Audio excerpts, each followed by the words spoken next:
Добрый день, уважаемые дамы и господа, с вами Константин Белый, я отвечаю на ваши вопросы. Вопрос по воздушному отоплению был задан еще параллельно, можно ли использовать камин для отопления.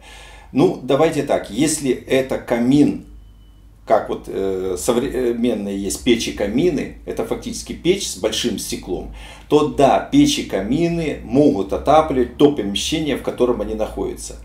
Если это каминная топка, или это вообще, как некоторые говорят, если я сделаю открытый камин, сколько ж вот он в помещении, открытый камин у него, и, мол, столько дрова дадут тепла в помещение, это, как говорится, равное ни один прибор не может сделать. Однозначно. Сжигание у такого камина, да, будет полным, тепла будет много выделено, но все это тепло тут же уйдет в дымоход. Вот сюда на инфракрасное излучение пойдет минимум тепла, потому что отсюда у нас идет огромный поток холодного воздуха. И он уходит прямо в дымоход, не куда-нибудь, он захватывает. И главное, что если мы отсюда уберем подачу воздуха, камин у нас гореть не будет. Поэтому открытый камин больше тепла не дает. Открытые камины дают тепла 3, максимум 5%. Больше они не в состоянии дать. Другое дело, когда это камин закрытый. Когда закрытый камин, мы можем, как говорится, горение регламентировать. А вот здесь, который проходит дымоход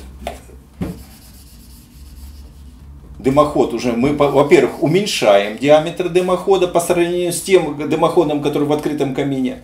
И, понятное дело, с этого дымохода можем часть тепла отобрать.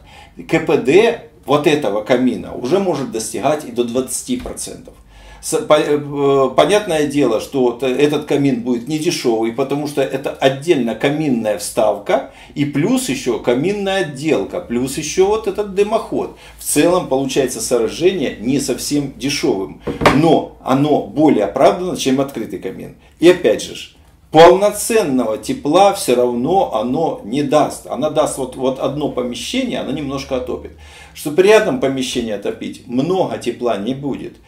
И для того, чтобы быть дополнительным источником тепла, подогрева, это хорошее решение. Для того, чтобы быть единственным, полноценным, слабо. Почему? Потому что сидеть истопником возле камина и все время его топить, не каждый этим будет заниматься.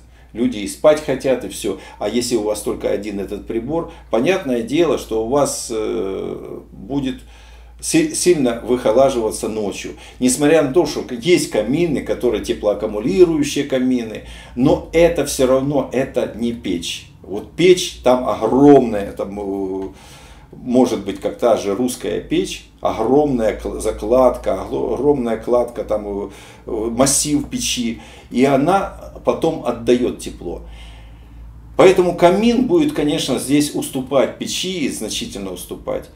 Ставить ли камин? Да, это ваше решение. Потому что очень часто в дизайнерских решениях камин должен быть. Должен быть, значит, ставьте его. Какое-то тепло он даст, красоту он даст, решение он вам, оформление помещения тоже сделает.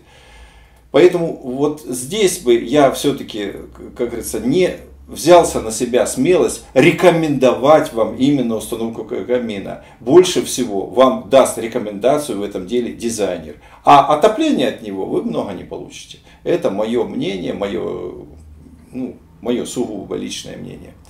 Так что вот думайте, решайте, нужен вам камин или не нужен. А пока у меня все. Всего вам доброго.